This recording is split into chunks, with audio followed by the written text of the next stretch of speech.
The Magic Mike Show, where you hear the experts speak. The Magic Mike Show. Tune into the show every week. The Magic Mike Show. You can trust the show is the bomb because it's being brought to you by RacingDudes.com. What's up, everybody? I'm Magic. And I'm Mike. And this is the Magic Mike Show, episode 421, Mr. Somich. 2 back-to-back shows, huzzah! I know, congratulations. You were filling in for Aaron. It's Aaron Halterman's birthday, by the way. Tweet at racing_dudes and tell Aaron happy birthday. He and his wife they have an annual tradition to go to a St. Louis Blues game. So they're actually they're in St. Louis and they're probably at the arena right now. So Mike, you were filling in for Jared, and news is pretty lame right now in horse racing. So you guys did the Churchill Downs, but it was a little different than the show that we did. Tell the folks in case they missed it. Yeah, did the late pick 5 from Churchill Downs. Neither of us told each other who we'd like going into the sequence, so we didn't really talk about it at all. And we did a friend ticket. That's kind of was the plan of it. So we decided to combo it up and then create one ticket between our two opinions after making kind of our own separate tickets without discussing it. Ended up at $63. We had the same single, which made life a lot easier. We're both singling against Coach with I think it's Maria's something, the 2-horse in the stakes race, and the Saluki, which reminds me of the Salukis. Every time I say it, I just think of Southern Illinois basketball. Yep. We're singling in the Saluki stakes there with the 2-horse Maria's Princess, I think it is. Yeah, Maria's Princess, second off the layoff, cutting back in distance, made it easy to kind of create a combo ticket. Taking the swing in the 9th race, only going 2 deep with the 6 and the 9, 5-1 and 9 and 12-1 on the morning line. So if we can get through those 2 races, we've got a good shot at cashing a pretty decent sized ticket. I been watching the Keeneland Horses of Racing age sale for the first time ever because I actually had a horse that was in there, and literally the hammer just dropped $200,000. So I was hoping for 150, and we got 200 back. Now, granted, it was a $600,000 purchase that my racehorse and Spendthrift Farm did. And you own, considering 60% of it, 50% of it. Yeah, 50, 60, yeah, something like that. Yeah. So no, it was pretty cool though. That just kind of watching it and off he goes. And he was I'm a 2-time dirt stakes winner, right, as an owner at Monmouth and Gulfstream. So it's kind of cool to be able to say that. But listen, we're talking about a track we don't usually talk about in the Magic Mike Show. That is Aqueduct, and I gotta hand it to him, Mike. There might not be a lot of big names in these races, but they really filled the card, and that's why we're happy to go to Aqueduct today. Yeah, I mean, also because Aqueduct was drunk today. I don't know if you looked at the actual results from the I heard about it. I mean, it's one thing when you're like, a 20-1 shot won, and it was totally playable. Like the last race was won by a 16-1 shot. Guess what? I used it in the pick 5. Like it made sense. It was speed dropping. Like, yeah, I totally get it. There was a horse that drew in that had never been in the lead before that was 45-1 that made the lead and then didn't quit going really fast. You're like, oh, okay, yep, nope, never get into that. The AEs dominated, the MTOs dominated today. You had 3 off-the-turf races, won by 3 MTOs, 2 of which were completely illogical except for the fact they were MTOs. We got a pick 5, not a pick 6, a pick 5 carryover in tomorrow, $177,000. Pool's going to get over $1 million in late pick 5 at Aqueduct tomorrow. If shit goes completely off the rails, it'll make it to Saturday, but I highly doubt that's going to happen. Listen, we've got some great horses in the Gio Ponti Stakes, which is a 3-year-old. There's one horse in particular in the Gio Ponti, which is the second leg of this late pick 5. I'm really excited about it. I've got big dreams about this horse's future, but we'll talk about him in just a little bit. Let's get into the late pick 5 at Aqueduct on Saturday. Riders up!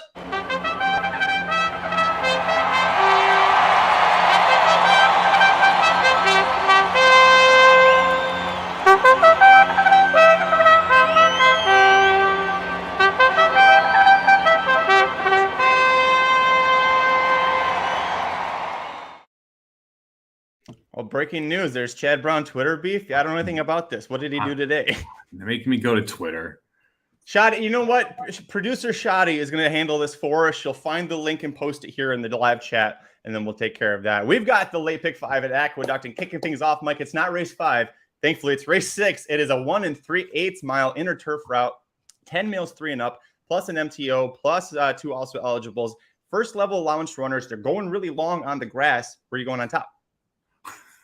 We're not going to talk about the Chad Brown Twitter beef. I put the 2-horse Dripping Gold on top.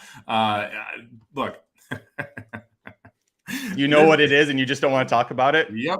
Okay. This one is very, very logical. I like the fact we're back in the N1X level. Just missed last time out, lost by a neck. Lost to Doubt, who was a horse I was just waiting to win eventually. Finally got the job done. Shouldn't have any issue with the 1 3/8 distance. The race 2 back, probably good enough to win this. The race 3 back, probably good enough to win this. Hopefully, Dripping Gold can just not hang in this spot. I think the 2 is a very, very logical horse, especially when you look at the other competition in here. And that's really was my main reason I was honed in on the 2. I think the 7 makes sense. I used the 7, so that was my 2 horses. The 7, Constitutional Lawyer, also within a neck of Fighting to Win. 2 back, which is the horse that ran second last time against Dripping Gold. Both missed by a neck. Your other main competitors here are the 6 and the 10 and the 9. 6 to the 10 and the 8. And I can rip holes in all of them. And that to me was the main reason I ended up too deep here with the 2 and the 7, because I don't like any of them. And I don't think any of the big time prices had a shot at it. So I went too deep. I did use the 2, but the 10 was my top pick. So I'm curious to hear you rip some holes through. I'll tell you why I like him in this spot, and then you can rip me apart. But we've got Grand Motion Training second off of the layoff, and the fact that he went longer 2 back and had that victory with Manny Franco going 1 1/8, that to me was a good sign for him going to 1 3/8 in this spot. I think he's going to sit a really good stalking trip. He's shown the good ability to rally, especially in that race 2 back. And again, second off of the layoff following second straight career high buyer figure. So if you scratch off that 79 from when he was gone for 6 months, it's 80, 84, misses some time, then 79, 84, 87. He's continuing to progress in this spot. And Manny Franco's been aboard for 3 of those 4 wins. Seems like he fits this horse well. Now rip him apart. It's open company. That's his main issue here with and the post. I mean, the 10 draw is not a great spot for him here. He doesn't have the same setup.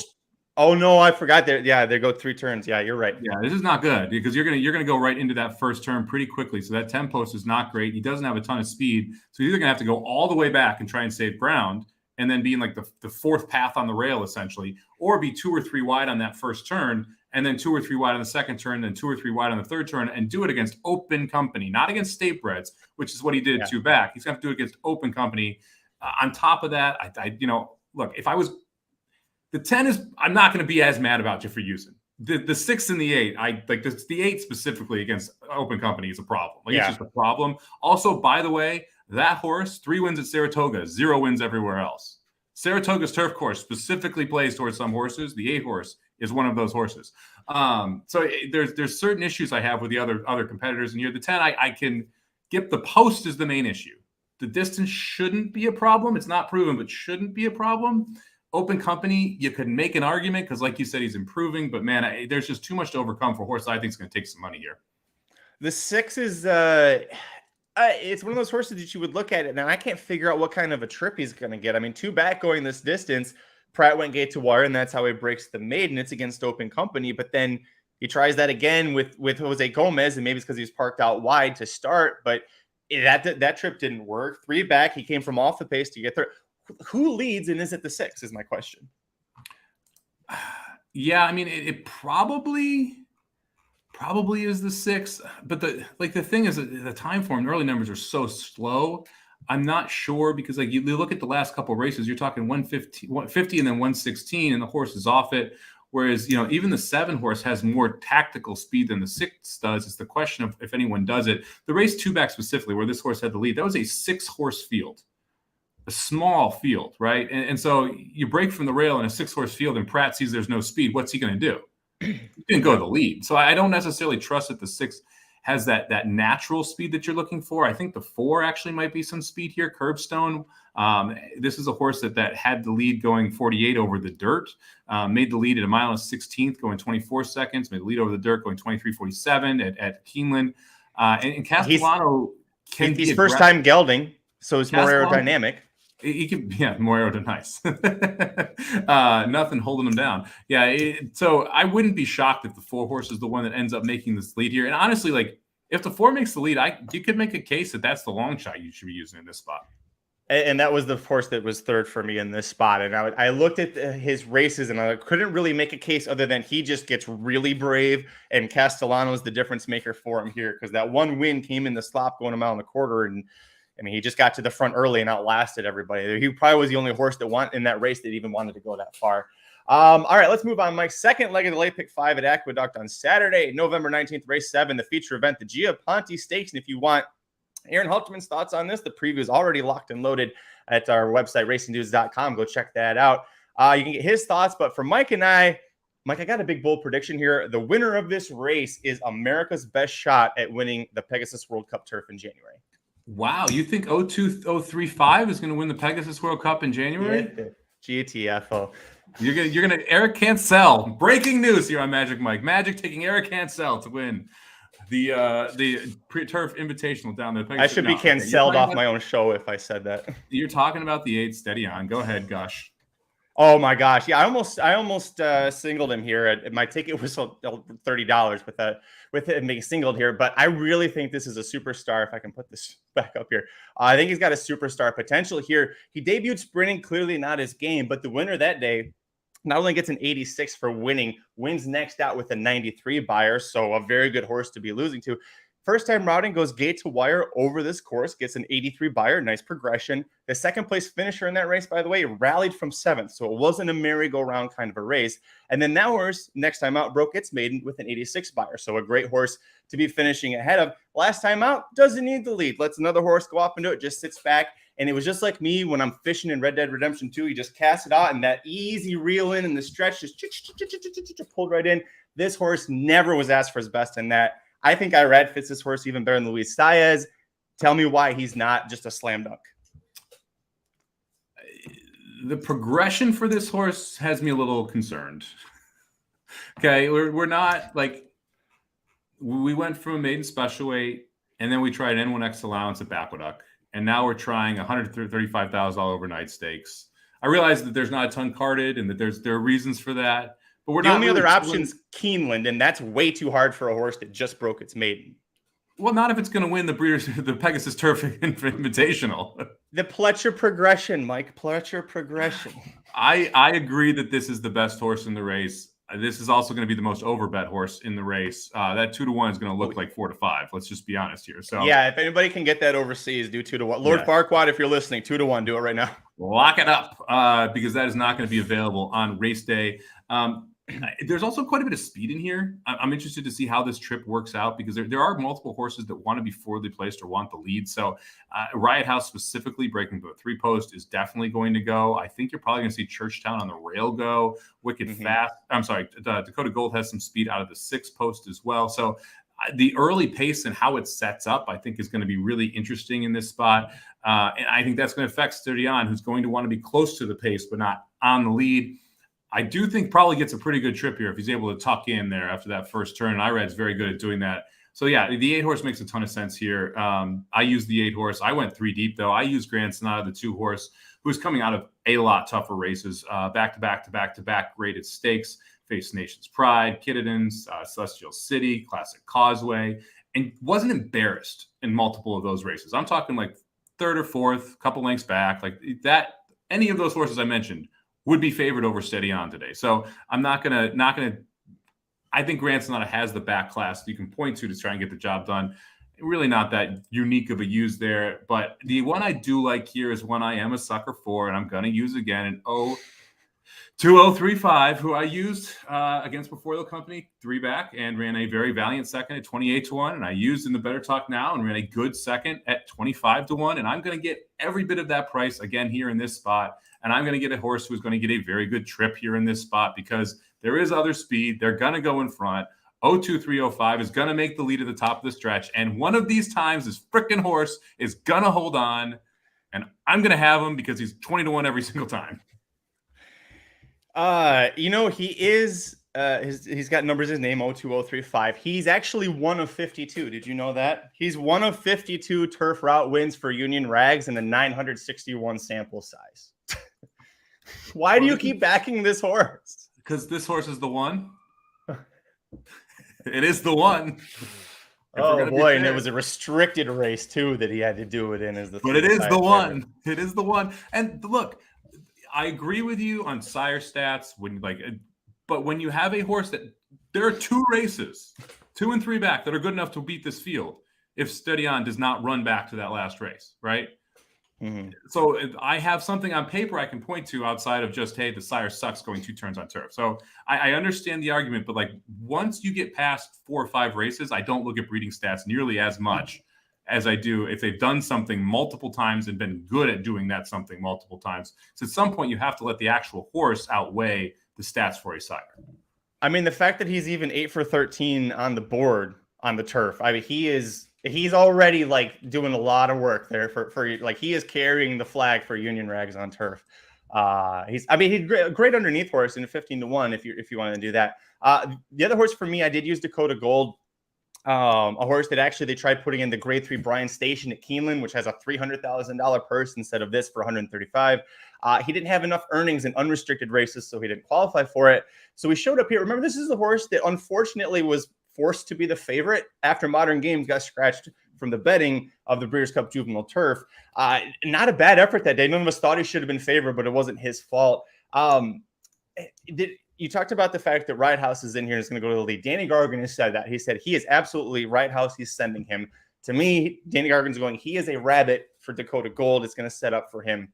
On the off chance that I know this doesn't happen very often on the show, but on the off chance I'm wrong and Steady On isn't actually this big superstar I think he is, I think Dakota Gold's the best horse for the job here.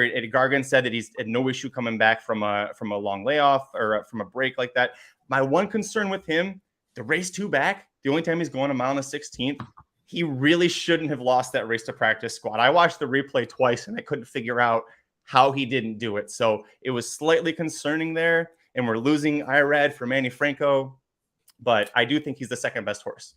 That cost me $100 pick 4. Him losing that race.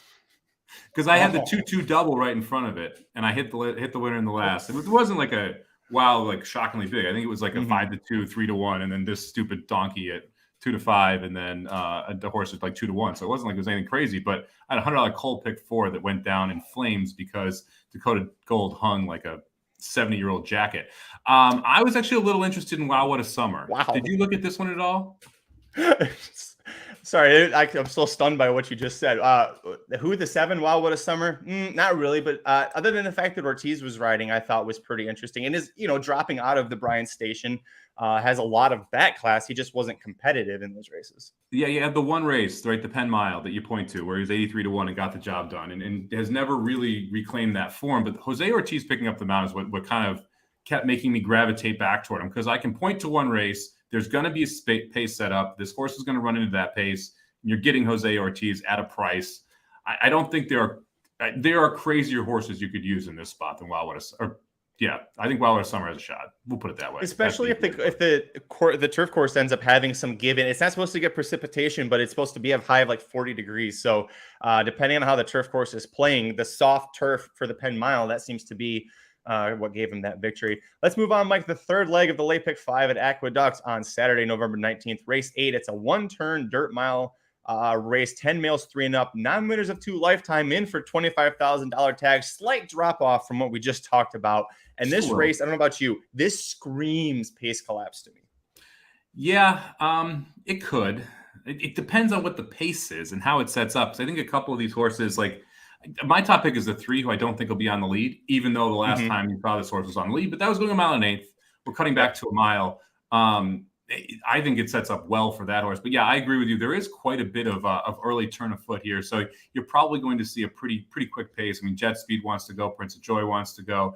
Cash and Flash wants to go. Fenway wants to go. So you got 4 horses that are all going to be there. It's pretty tough for anyone you need 3 horses to break poorly, right? Or really 2 to even get any type of a slowdown up there. Going back to the 3, I almost singled this horse, Abundant Humor. To me, this is one of those plays where you got a really nice race at Gulfstream Park going a mile and a 16th. They bring this horse back at a mile and 1/8, doesn't run very well, drop from the maiden special weight level down to maiden claiming 40, and the horse wins for absolute fun. Then comes back and steps into $50,000 optional at a mile and 1/8. We already know the horse doesn't want a mile and 1/8. $50,000 is probably too much for it if you're winning a $40,000 maiden claimer. Guess what? Now we're going 1 turn against 25K horses. This horse is properly placed. Like, this is what this horse should be doing. I think 3-1 is kind of generous on this horse, which is shocking, especially as you mentioned, he's going to have a ton of pace to run into, and it's not going to be an issue getting this mile. Yeah, absolutely. My top pick as well here, and you go back to that race 2 back. That is exactly how you win this race. Is when he just sat off and then just stalked and pounced. We each went too deep. We each almost singled the 3. I ended up going with the 8 Salute to America as my second choice. And the horse broke the maiden over this course and distance while protected. It was against 4 of those horses were turf horses and 3 were MTOs. So it was kind of a mix of who he was facing. But a similar trip to what we just talked about with Abundant Honor, that kind of a trip here with improvement from a speed figure standpoint can get the job done. You're dropping in for a tag for the very first time. You're adding blinkers to this horse. It's going to be second off of the layoff. So you should see some definite improvement. And, Morley's got the great stats, 21% off a similar layoff here. 8-1 is a good price for it. But I also, Mike, was trying to find a horse in case the 3 just didn't fire who I thought could pick up the pieces. Yeah, I think the 8 makes sense for all the reasons you said. That drop especially is a big part of it. Second off the long layoff, a big part of it. So you have a lot of logical reasons to think the 8 can take a step forward. This is my third horse in, and I went too deep. So like I don't hate the use on the 8 here at all. And if you want to spend a little bit more, I think we're both $60. The 8's one that I would include on a ticket if you want to spend a little bit more than what I'm doing here. Mr. Candy Ride the 4, I think, is the other one for me here. And this is, again, we mentioned the pace. This horse is going to have a ton of pace to chase. It has been successful at a mile, 1 for 7 at the distance, also has a second. But again, I feel like we're just at the right type of level here. When you're at this $25,000 level, you're going to see pretty good efforts from it. I'm willing to draw a line through really 3 of the last 4 efforts because they were over wet tracks. And like you have a nice second, but that was a mile 16th. The 2 at a mile, they were both over wet tracks. It's not necessarily what this horse wants to do. It's been better over a fast track. We should get that. And guess what? You pick up Irad Ortiz for second off a long layoff late in the 5-year-old season for Mike Maker, who clicks off at 24% with a $2.55 ROI in this spot. The stats tell me that this horse is going to run a better race here. The pace you have the pace to chase in front of it, and you should get the right track to set up for the horse. And oh, by the way, you get Irad too. So give me the 3-4, and we're just going to move along. It's funny. This was my third horse here too. I like this horse a lot. It's second off the long layoff and second time Maker. Irad picking up all good angles there. Let's move on, Mike. The penultimate leg of the late pick 5 at Aqueduct on Saturday, November 19th. Race 9 on the card. It's a 6 furlong outer turf sprint for 12 New York bred fillies and mares, 3 and up, plus 3 also eligibles, plus an MTO. First level at the state bred allowance level. Where are you going on top? Oh, I went with the 3 horse on top here. Shigeko. Sure. Yeah. Shigeko. I'm going to go Shigeko. I went with the 3 horse on top for Christophe Clement and Joe Albertario. This is just a spot where the horse is dropping down a little bit. Faced back-to-back stakes races, one of them for $500,000, other for $150,000. Now we're getting a little bit of a break, and we come back here. This race sets up very well. You get first-time Lasix, which I like. Clement's pretty good off the layoff. You get Rosario, his top jockey, Barry Schwartz, one of his top owners. It's kind of all systems go here for the 3. There's also enough pace in here. I think it's going to set up pretty well for the 3 horse. So in what I think is a tough race, I'm going to end up with the 3 horse on top. This might bite me in the ass. I'm not using the 3. That last race, the New York Stallion Stakes, that horse that won it was making its 7th career start and was a maiden, and that was its first time above the maiden special weight ranks. I didn't love that there was a maiden that came, an 0 for 6 maiden comes in its 7th start and wins a stakes race, and this horse not anywhere competitive, just like in its other turf start, wasn't really competitive. The horse broke its maiden in the slop against off turf horses. I think dirt or something along those lines might be better for it. My top pick, I'm going with the 6, Patria. I picked one I don't know how to say either. This horse, Mike, I think this is Lone Speed, and it's New York turf, and it's Kendrick Carmouche. I mean, he's going to go. Carmouche is having a great start to the meet, 10 for 47. The horse has only made 1 turf start, or only made it onto the turf for 1 start. Went right to the lead, set a good pace, and then just got caught late in the wire. And then you notice before that, and then after that, they kept trying to put the horse on turf. It wasn't working. We're finally going to catch, for sure, a firm turf, which the horse hasn't had before. And with it being Lone Speed on paper with Carmouche aboard, I think this horse is gone. I don't hate it. My third pick in this spot. I do think the 7 Serenade Soldier is going to go to, specifically with Jose Gomez aboard. That generally a tip of the hat that we're going to send with it. Bustin' Bullet, the 8, also has some speed. Shigeko? Shy Gecko? I like Shy Gecko the most. The doctor pronunciation and and the actual pronunciation. So Shy Gecko, my top pick on the 3-horse here. I think you'll see some speed out of the 6, the 7, and the 8 in this spot. I don't dislike using the 6 here. I think this is actually a pretty tough race. One thing I do not like is the 9-horse Master of Tunes, who's your favorite here. I don't know if you use this horse or not, so sorry if I'm shitting all over your horse. But I don't understand why this horse was 4-1. Made no sense to me. That's one of those where I'm like, no, don't even like it. In fact, I looked at this race so long. At one point, I thought it was a 2-turn race because that's the only way the Master of Tunes should be 4-1. So yeah, don't use a 9. I ended up just 3-5 here. I had the 5-horse Smoking Hot Kitty, Rice, and Lascano. Somehow Linda Rice still training in New York and still beating me just like she did today. This horse, the last race was 2 turns. Just kind of left something to be desired. You go back to the 2-turn sprints, breaks the maiden, going 5.5 at Saratoga, comes back, an allowance, $50,000 allowance. I thought ran really well in a decently difficult race. That was Open Company, then comes back and, like I said, goes 2 turns, but that's Open Company claiming. Now we're jumping up to the state bred allowance level. I think this race sets up well for a horse that seems to have tactical speed, but still has a closing kick. I think the 6 furlong is going to be good for this horse versus 5.5, which is what we were running at Saratoga. Lascano and Rice somehow are still winning races in New York pretty consistently. 1-2 today. So I'm going to go 3-5 and hope I can get through here and catch a price. 5 was my second horse up. I love this horse in this position. If the 6 doesn't hold on for the speed, I think this horse is going to be smoking. No pun intended with the horse's name. In the stretch, because you're cutting back from 2 turns when the horse was showing the kick, and that should be really sharp. You'd hope. I did use one more horse. I went with the 12. 'Tis a Pity here at 3-1. Boy, I was trying to play against her, but she's second off the layoff. It's Clement, who's a good turf sprint trainer. And then I watched the race last out at this exact level and over the same course and distance. The trip notes don't say it. She had a legitimate excuse to use. She was crowded and stuck behind a wall until the 8th pole. And then when Dylan Davis was trying to press go, and she'd been trying the whole stretch to go. And you can see she just didn't really have that same kick that she had shown 2 and 3 back. So I think that second off the layoff in this spot, 3-1, I wish I get a better price on her, but man, if she doesn't get stuck too wide, that's going to be the one thing, because Dylan Davis got stuck inside a little bit last time. And he's like, hey, I'm on the outside, and tries to go through the parking lot. That's not going to work. This horse has what's his name? 'Tis a Pity. Yeah. That horse has the post position draw curse. Last 4 races, broken out of the 8 out of 10, 10 out of 12, 1 out of 9, 12 out of 12. Really not wonderful posts. Now we're breaking out of the 12 out of 12. The only thing that's a pity about this is you were picking this horse, because Tis a Pity not going to be able to get the job done from all the way on the outside. I actually love this horse because that race you mentioned was won by Jose Gomez in Road to Remember, which won me a Friday tournament on Horse Journey. So I was very happy when Road to Remember there scored it. I think it was 18-1 or 16-1, one of the 2 in that race. So quite happy about that. The post position is just a train wreck for me here. Has the talent to win the race, but the fact that Davis is here and Rosario is on the 3 tells me which Clement is better. And I'm going to go with Rosario versus going with the 12 post. If you do not agree with this, you're cursed.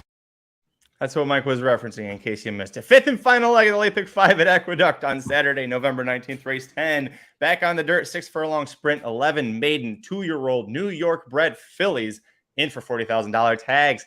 2 of these are first-time starters. The rest, there is one horse in this entire field, Mike, that has ever has ever gained on the leader from the first point of call to the finish. The rest of these horses have all started in one spot and thrown in the anchor every single dirt start. How do you pick a winner from that? Easy. You pick the only horse that made the lead against better. Give me the 5. Mommy Joe Dreams. Cancel got this horse in the lead against $77,000 maiden special weight company last time out. Yeah, quit really bad after getting the lead, but you know what? Got there. This field, not very good. I'm going to take the horse that I think can get out front. Showed speed against better. Now we're facing the maiden claiming level. Give me the 5 horse. Mommy Joe Dreams. Anyway, give me the 5 on top for Eric Cancel. I also like the 1 horse, Rudy Rod. When he has a first-time starter that he thinks is going to show speed, he puts Jose Gomez aboard. There's not a ton of speed in here for this many horses that are young. Like generally, you're going to see horses that go out. There's not one that's that fast. So give me Silver Eagle on the rail as well. Central Banker, generally, not a bad New York sire. You got Freud in the bottom of the filly, the mare is by Freud. So I'm sorry, the dam is by Freud. So I like the combination there. Rudy Rod 13%, but the workout 2 back, minute and 2 of 44 over the Belmont training track out of the gate. Pretty good for a 2-year-old, and Jose Gomez is going to try and send from the rail. So we can break clean. I like the 1 Silver Eagle, and then the 5 Ma Mi Joe Dreams. Shadi brings up a great point. Let's all say a prayer for Chris Griffin, friend of the show, friend of the program. You've got Maggie. You've got Mommy Joe Dreams. You've got Maddie's Grace. You've got Maggie T. And that's only 4 of the 11 horses. That's rough. That's rough. That is tough too. You have a Silver Eagle, Super Slide, and Sonia Snips too. There's multiple ones in here that are kind of quirky. KD Cakes, that's another one where you look at it and it's hard to immediately just pronounce it. Announcing race is an extremely difficult thing to do, especially when people screw with you. Listen, I did like the 1 horse in here, the Rudy Rod. I used both of the first time starters largely because I was like, they haven't. To coin a frame from Dan Wade, they haven't shit the bed yet. So you haven't seen them be really disappointing and throwing the anchor. And you brought up a great point about Rudy Rod using Jose Gomez. I used the other Rudy Rod as well. We both did the 9 Maddie's Grace, 6-1. I like the fact that we got Irad attracted to ride on debut, bet decently enough in both of the starts. The place horse in the debut won next out. She was this horse, Maddie's Grace, was 7 lengths clear of 4th place. It was a very strung out field. It looks like something went wrong during the second race because she threw in the anchor halfway, and we haven't seen her for 3 months. Drops in for a tag for the first time, but you got Rudy Rod, you got T-Mac 20% together at Aqueduct. So did I miss any reason about why you like the 9? No, I mean, look, when you're in this spot, you got to find droppers if you don't like the first-time starters. And I think the 9 Maddie's Grace is a completely realistic dropper. She has shown speed against better. Maybe 7 furlongs was too much. Also faced a really good horse. I mean, Gambling Gal, really good horse there that last time out. So there's multiple reasons or multiple excuses you can give. It's a lot easier company here. I agree with you on Katie Cakes as well. 10 horse, the other first-time starter in the field. I think you kind of have to use the unknowns when the knowns suck. So if we got 2 unknowns and the 1 and the 10, let's throw them on the ticket. I was a little interested in one other horse. That's the 7 In Good Trouble, Gregory De Palma here. It's a Sharp Azteca. That we've talked about Sharp Azteca and how well these horses have done. Debuted on dirt and showed speed going 7. It is tough. Actually came out of that same Gambling Girl race. It's tough to win on debut going 7 no matter what you're doing, let alone breaking from the 2 posts of Saratoga and trying to do it. Then heads over to the turf. And look at that running line. 9th, 4 lengths back. 9th, 10 lengths back. And then closes in and loses by 3 lengths. Showed some talent there at least, right? Showed some ability to pass a horse. Little funky trip in the middle, and then they stretch this horse out a mile 16th on turf. Now we're dropping back. We're dirt sprinting what we originally were doing, and we're dropping in class doing it. You're getting 10-1. Dylan Davis, not a bad jock. This is one of those where if I'm going to take a shot on a horse that's run, I can at least create a narrative around why the 7 is going to significantly outrun those 10-1 odds. And I almost, if I had still singled the Pletcher horse that I love in the stakes race, I was going to hit the all button here because I did like the 7 here, and then eventually I started unraveling and making cases for other ones. But I did think this one, based off the exact case you made of that race 2 back, I think the horse fits here. You're adding the blinkers, and you like to see that not only we're dropping in class, but we're trying to get the horse to focus as well. So it seems like a good use here at 10-1. I'm trying to do the math on this, which never works out well on the show, but I'm going to see if I can figure that out and what that ticket would cost if I went all here. Until then, my top pick, you actually didn't use. It's the 3 Super Slide, Joel Rosario riding for Charlie Baker. Charlie Baker got Jose Ortiz to ride this horse on debut at Saratoga, maiden special weight. The horse ends up dropping in for a tag here for the first time. The blinkers are going to come back off after, I don't know if that was the reason the horse completely threw in the towel last time out or not, but we take the blinkers back off. Sounds like that. Oop, we wouldn't want to do that. Rosario gets on this horse after seeing what happened there in that spot. Rosario's 24% with a 238 ROI when he rides for Charlie Baker. I think that she's sneaky here. Why didn't you use her? Oh, because I was already too deep, and I don't really like I didn't like either of those races. Like the first one, you can make a case was okay. The second one was atrocious, and there's just not much to point to outside of that. Now the Rosario factor, obviously a positive, and like you said, attracted Jose Ortiz in the first race. But for me, I don't like playing Rosario. I don't like playing Irad with horses in races like this that I think suck that are going to be overbet because of who's riding them. Right. And this is one of those spots where you look up and down the board, and Rosario's the best jockey in this by like a mile, right? It's not even close. And so you're going to take Rosario money no matter what happens here. And I just don't, I'm not sure that he makes enough of a difference on this horse to be able to get the job done for the price you're going to end up getting for the horse. Also, your ticket would cost $66 if you singled and hit the all button. Yeah, I did the math. Thank you. I had figured that out. It was $66 on that one. So the last horse that I use in here, the number 11 Maggie T at 10-1. And this is the only horse in the entire field with the single dirt race where she gained ground on the leader from start to finish. None of these horses like to pass other than possibly the 7. Past horses in debut to get second in 50K open claimer at Saratoga. Had a brief thrill last time out at this level, going longer, maybe cutting back might sharpen her up a little bit. Jalen Samuel's still aboard, but I understand if the post 11, if that's what turns you off with this horse. Yeah. I mean, that and the 39 buyer. I mean, that race was atrocious. She's two. She can take a step up. She did take a step up. 10 points. Another 10-point improvement is 49, and a 49 absolutely wins this race. So I don't know, man. Like this one is one of those where I'm just like, yeah, I get it. I understand you pass someone, you have a second on the court, like at this level. Like I understand. She had the lead at the top of the stretch for a second. It was kind of exciting, if you'd better, until it wasn't. Yeah, it wasn't exciting very long. It's I'm not even going to say it. Yeah, that was a very, very short. It is a very short burst of excitement. I would not use Maggie T here out of the 11 post. It's just to me that the post position and the price, like, give me like 30-1 here, and maybe you can get me a little more interested. But at 10-1, I would rather take shots at the unknowns like the 1 and the 10 here than play a terrible horse just because they ran second last time. Mike, they're all terrible horses. Other than the 1 and the 10. We don't know yet. We don't know yet. We don't know yet. The rest of them terrible. The 5 could be good too. Mommy Joe Dreams could be good against this level of bad. That's going to do it for episode of the Magic Mike Show. Thanks for joining us for Aqueduct Saturday. This was fun, Mike. Like I said, there's big fields and not names that, especially because I don't follow this circuit very well. So I didn't recognize a lot of these names, but it was fun to handicap. And again, big fields at Aqueduct and some of these races, if you got opinions, take swings because those last 2 races especially. Yeah, look, most fun about horse racing, talking horses with your friends. That is the best part about it. And so no matter where we're going, we're going to have a good time with it because I get to talk horse racing with my friend, man. Well, the most fun is cashing the tickets. Second most fun is talking about horse racing. That's fair. I love talking. Definitely second to the money. I love doing the show with you twice a week, but if I could cash every single ticket I bet, I wouldn't do this. Sorry. I would just do that instead. Doing the show probably wouldn't be your favorite thing of the week either if you were cashing every single ticket you bet. Down below, if you're watching on YouTube, we've got our tickets, but we'll go ahead and give them out one last time for the audio listeners. I'll start. I'm going to go 210 with 6-8 with 3-8 with 5-6-12 with 1-3-9 10-11. That's $60. Mike, you're also $60. Similar structure.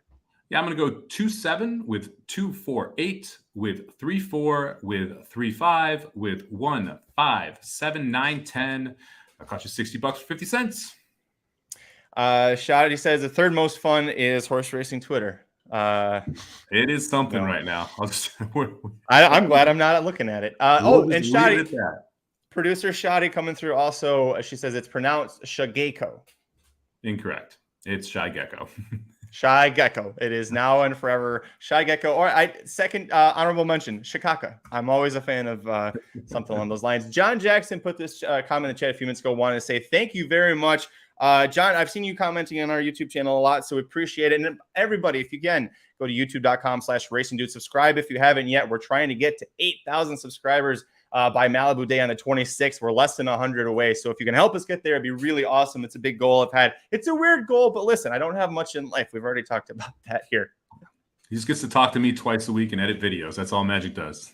And then harass my poor wife and child the rest of the time. They're like, no, don't you have work to do? Yeah, go away for a while. Should we talk about you as a woman, Magic, or do you want to leave that one alone? I mean, we can bring it up. Listen, this has been done twice where we've been put through all of the Racing Dudes, the male members of the Racing Dudes team have been put through some sort of a filter to make you look like a woman. It's been done twice in the last year. Both times I was by far the hottest one of us, and I have no apologies for that. Yeah, I would be a great friend both times, by the way. And also The reaction from certain members is very different in the two times. We're just going to leave it at that. Yeah, a little bit there. I did love I have no idea who commented on it or where it came up, but whoever was posed as Kathy Kalleward's fitness instructor training up for her OnlyFans debut, like that's a special kind of inside baseball you had to know. So I was trying to figure out who was that did that. Wasn't sure. I will say, poor Vinny. Vinny got done rotten on his birthday. That was kind of not cool, but that was kind of not cool. Magic as a woman would not bully you. Now, I can't speak about Magic as a teenage woman, but she was probably a gigantic bitch. You're right. Yeah, I apologize. Yeah, Magic's not a bully. He could probably be a bully if he wanted to. Got the proper bully makeup, but he is not a bully. You're like 6. Thanks. You're really big, and you could definitely pull off the bully thing if you really wanted to. I could. I guess. Yeah. But, hey, all right, let's get out of here. Make sure if you missed it, go to check out Blinkers Off. Mike was on with Jared earlier, and they handicapped Churchill Downs this Saturday, late pick 5. So if you're looking to play Churchill Downs, we got you covered there as well. Don't forget also the Racing Dudes Rocket Picks have a free pick 4 on the website most days of the week. And you can also check out the Somobombs. Mike, what tracks are you covering right now for the Somobombs? I know that Del Mar is back, so they're going to be in the mix. Yeah, it's Del Mar, Aqueduct, and Churchill, rotating between the days depending on which tracks I like the most. Generally looking at all 3 cards and then kind of picking 2 out of the 3 to play. Tomorrow is going to be a big Aqueduct day because we have a pick 5 carryover tomorrow at Aqueduct. $177,000 in the late pick 5 pool. That's going to go over $1 million in tomorrow's late pick 5. So that's going to be a big one to play. Right now, the plan for tomorrow is Aqueduct and Del Mar, and the plan for Saturday is Aqueduct and Churchill because I like those cards a little more. Maybe I'll throw a Del Mar Grid or something out there as well. But you can definitely check that out over at racingdudes.com and on Twitter there as well. Perfect. And there you go. We've got Fairgrounds kicks off their meet on Friday. So we've got preview for the Happy Ticket, which is the feature. I was going to say we should do Fairgrounds, and then I saw what their turf course looks like right now. We're going to wait and see what happens to that turf course for a couple of weeks. Because if you didn't see it, it made Churchill's turf course look like Arlington. And this sucks, man, because I want to give love to Fairgrounds for what they did from a takeout perspective, dropping down to 15% on their pick 5s, from a pick 6 perspective, moving from a 20-cent jackpot to a $1 15% takeout on the pick 6. So making some really good decisions for the bettors. And then unfortunately, the turf course turns up like this, which is going to limit the field size. I know some people were saying you could run between 8 and 10 horse fields on the outside, but you don't know how long that's going to actually stay there. And then your rails out every single day. Just a lot of tough spots to be in from a Fairgrounds perspective. But kudos to them for what they did from a pick 5 and pick 6 perspective. It's too bad the lawn looks worse than Churchill's, to be honest. It was, oh my gosh, it was so bad to look at. But yeah, seriously, let's hope that gets better. Supposedly, it's already people who've been there. Cherie DeVoe, a trainer that we love to use on the Magic Mike show, she said that it's already improved a lot in the 2 weeks that she's been down there. So fingers crossed it gets there and we can start covering Fairgrounds a bit more on the Magic Mike show. So close to 8,000 subscriptions. Like the video before you leave. Make sure you subscribe to the YouTube channel, youtube.com/racing dudes. Make sure you also are following Mike and I on Twitter. I am at Curtis Kalleward. He is at Somobomb 18, number 8, corporate overlords at racing_dudes. Mike, any final thoughts before we get out of here? Nope. I guess Thursday night football, Packers and Titans. I like the Titans if you can get the 3.5. I like Derrick Henry over 22.5 carries for the game. Like the under in the first half, under 20. Should be an interesting game. Our Titans bet is not looking good because of how bad the teams that they have played are, because they are still not good, but they're 6-3. Yeah. Luckily, the Giants one's already cashed, so we can. We're already playing with house money here if we can get this Titans loss somehow. They did? I thought they didn't. My man.